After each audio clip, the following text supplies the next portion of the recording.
A paz do Senhor Jesus Cristo, queridos irmãos, glória a Deus pela sua vida. Minha Bíblia está aqui aberta em Romanos, capítulo 5, versículo 17.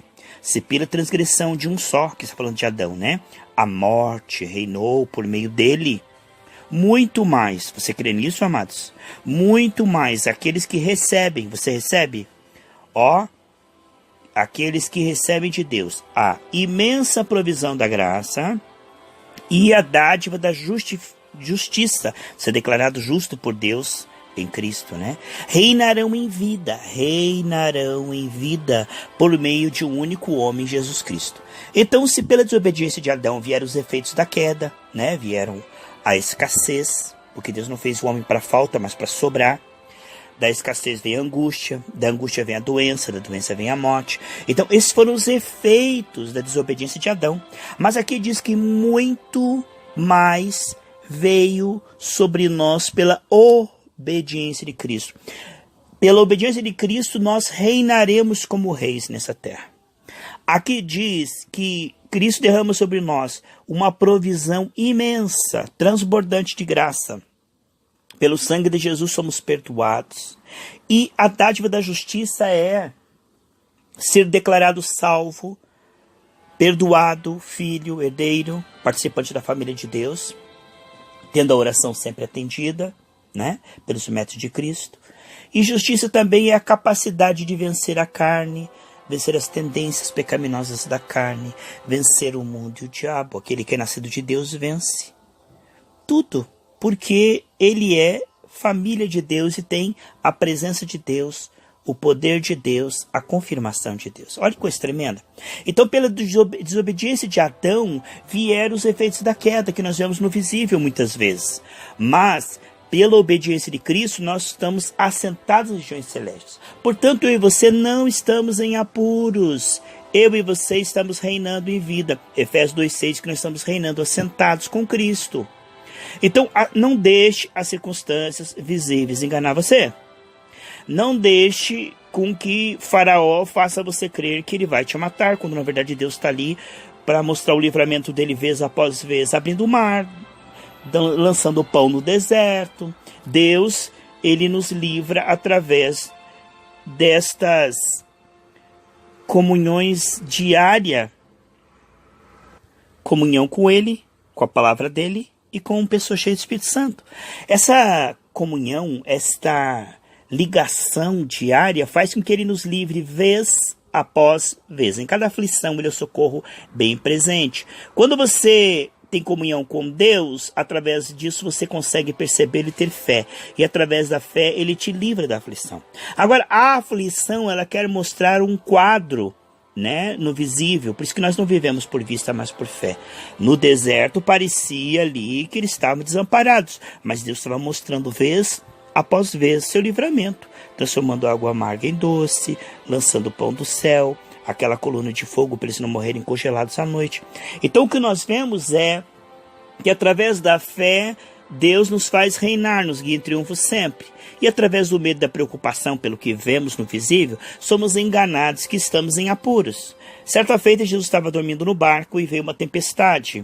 E essa tempestade era tão grande que os discípulos se assustaram, porque eles eram pescadores já que tinham muita experiência, eles eram experientes, mas eles se assustaram porque era uma tempestade espiritual, era o diabo que estava ali. Como Jesus ia chegar em Gadarra e ele ia tirar uma legião de demônios que estavam no jovem, que depois de liberto iria pregar em 10 cidades, e havia um avivamento ali. Aquele jovem que parecia perdido ia ser canal de bênção. Olha o que Deus faz, irmãos. Coisa tremenda, né? Então Jesus está chegando em Gadarra e o diabo está em apuros. E o diabo se assusta porque ele vê e ele antecipa que Jesus vai chegar naquele cemitério e legiões vão ser expulsas e vai haver um avivamento naquele lugar. Então o que ele faz? Antes de Jesus chegar, ele faz uma tempestade, a mesma tempestade que estava fazendo dentro daquele jovem, aquela tempestade que fazia com que ele se ferisse, tivesse angústia, não dormisse, não comesse, nu ali naquele cemitério. Aquela mesma tempestade, ela veio para o mar. É um espírito de tribulação, de angústia, de aflição, de depressão. Veio e fez o vento e o mar subir e parecia que os discípulos iam afundar, mas Jesus estava com eles. Preste atenção. Jesus reinando e os discípulos com ele reinando juntos. Jesus é invencível, aqueles que estão nele são invencíveis. Em João 15,7 diz: se vocês estiverem em mim e as minhas palavras estiverem em vocês, tudo o que vocês pedirem será concedido. Então, como Cristo é invencível, está dentro do nosso coração, e nossa vida está sendo entregue a Ele, nós estamos buscando render sua justiça, nos arrependendo dos pecados, estamos alimentando a nossa fé, fazendo o bem, praticando boas obras pela graça. Amém? Então, Cristo está reinando, Cristo não está em apuros. Cristo estava ali tranquilo, tanto que ele estava dormindo, tranquilo. E os discípulos o acordaram: Senhor, nós estamos em apuros. O Senhor disse: vocês não têm fé? Eles disseram: claro que temos, nós estamos acordando o Senhor e te pedindo socorro. Falei: não, a fé que do Novo Testamento, Cristo e nós, presos da glória, é assim, ó. Você não precisa me acordar. Você pode usar a fé que eu te dei. Você pode colocar em ação e falar com as circunstâncias. Jesus levanta, manda o mar se aquietar, o vento se acalmar, e tudo se faz bonança. Ele diz: vocês não têm fé? Era esse tipo de fé que eu estou falando. Ele quis dizer o seguinte: quem está em apuros é o diabo, porque nós estamos indo lá para destruí-lo. Jesus Cristo se manifestou em carne para desfazer as obras do diabo. E nós somos o corpo de Cristo nessa terra. Eles, enquanto estou neste mundo, sou a luz do mundo. Mas quando ele subiu, ele disse: vocês são a luz do mundo. Veja lá em Mateus capítulo 5. Eles brilham vossas boas obras, para que os homens vejam e glorifiquem o Pai que está no céu. Temos esse tesouro em vaso de barro, para que toda a honra, toda a glória seja do Senhor Jesus Cristo. Aqui o que nós estamos vendo é que os discípulos pensavam que estavam em apuros. Mas quem estava em apuros era o diabo, mais do que derrotado. Derrotado para sempre, derrotado vez após vez. Assim como Sansão, enquanto temia o Senhor, clamava ao Senhor vez após vez, o Senhor o livrava. Assim o Senhor está conosco em todo o trajeto. E o Senhor é maior que o diabo.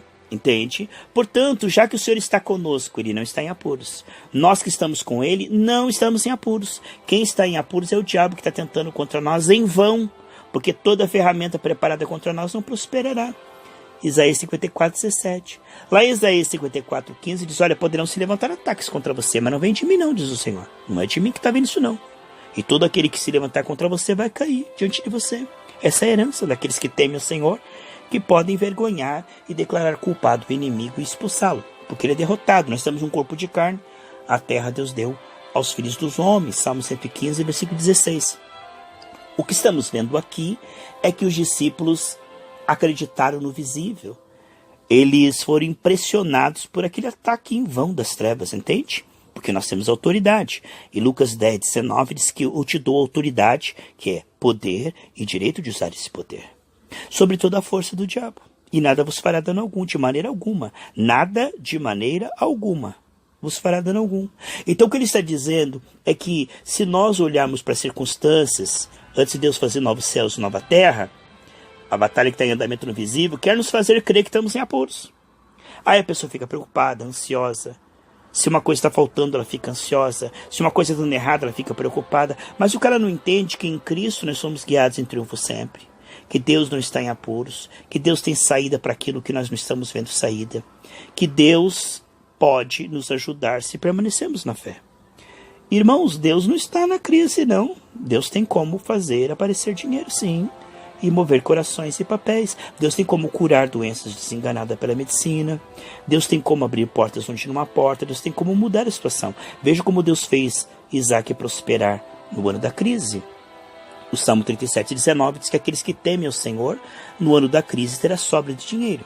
Então não tenha medo do que você está vendo no visível. Não deixe o visível te enganar, né? Te fazer crer que você está em apuros. Nunca acredite que você está em apuros.